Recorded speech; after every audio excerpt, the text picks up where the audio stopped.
जयंत पाटिल ने कहा है कि भिवंडी हमारी थी, हमारी रहेगी। नाना पटोले ने इस पर कहा कि सीटों का बंटवारा मध्याह्न रेखा के हिसाब से किया जाएगा। दिल्ली में जिस जगह पर बैठक है वहां पर उद्धव ठाकरे, शरद पवार बैठकर फैसला लेंगे।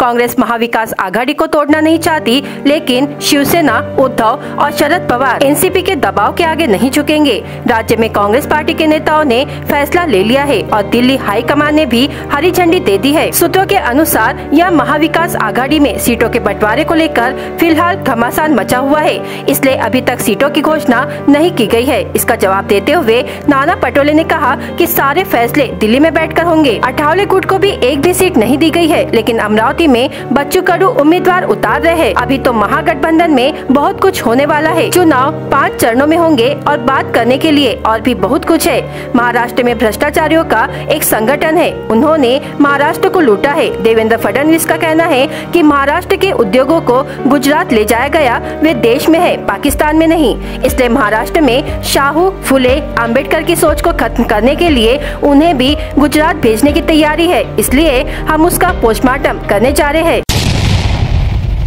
2-3 जागेचा इश्यू आहे, फार काही जागेचा इश्यू नाही आहे आणि उद्धव ठाकरे साहेब आणि पवार साहेब या सगळ्या याच्यावर निर्णय करतील आणि दिल्लीमध्ये निर्णय होईल। ते आता माहितीमध्ये गोंधळ खूप आहे, त्याच्याबद्दल मी आज काही बोलणार नाही। एकदा सगळ्या जागेची क्लिअरिटी होईल त्यावेळेस आपल्याला खूप सारं बोलता येईल।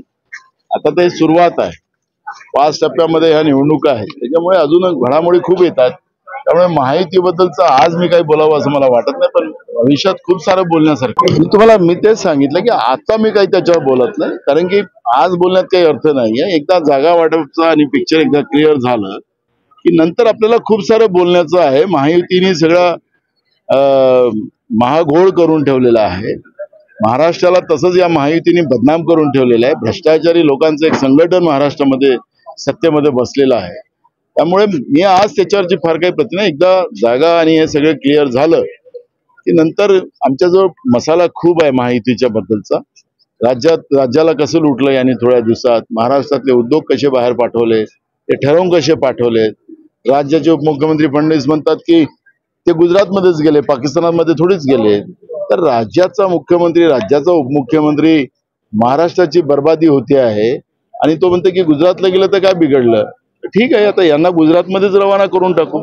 आता खूप मुद्दे आहेत, मी त्याला आता फार काही हे करणार नाही, पण जी काही परिस्थिती आहे, महाराष्ट्राला बर्बाद करणारी व्यवस्था आज महाराष्ट्राच्या सत्तेत आहे, भ्रष्टाचारी व्यवस्था सत्तेत आहे, महाराष्ट्राच्या शाहू फुले आंबेडकर विचाराला संपवणारी व्यवस्था आज महाराष्ट्राच्या सत्तेमध्ये आहे।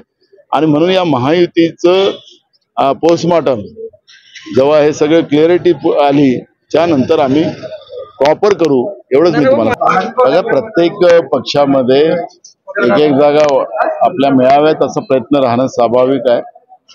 आमचा प्रयत्न आहे की मेरिटच्या आधारावर निर्णय व्हावा आणि तो प्रयत्न आता 31 तारखेला दिल्लीमध्ये इंडिया अलायन्सची मीटिंग आहे, त्यामध्ये हायकमांड उद्धवजी, आमचे काँग्रेस पार्टीचे हायकमांड आणि उद्धवजी आणि शरद पवारजी सोडवतील आणि हा जो आतापर्यंत जो वाद आहे 2-3 जागेचा तो संपेल।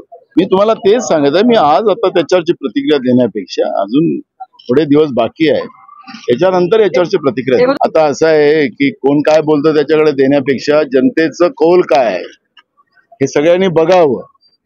प्रशांत पडोळे हे निवडून येणारे कॅन्डिडेट आहेत, त्यांच्या मागे जनता उभी झालेली आहे। जनतेचा कौल हाच सगळ्यात लोकशाहीचा महत्वाचा, ज्याला लोकशाहीच कळत नाही अशा लोकांच्या बद्दलचं मी कुठलं उत्तर द्यावं असं मला वाटतं। भंडारा गोंदिया जिला वासियों के लिए खुशखबर है। अब आपका मनपसंद channel BS crime India news अब आपके केबल नेटवर्क पर, जी हां, अपने केबल नेटवर्क के एशियन चैनल नंबर 13 पर उपलब्ध है। BS क्राइम इंडिया न्यूज पर खेल, राजनीति, क्राइम, साहित्य व अन्य खबरें प्रकाशित की जाती है। हमारे साथ जुड़ने के लिए तथा हमारे चैनल में खबरें, विज्ञापन आदि के लिए संपर्क करें 8669151757 पर।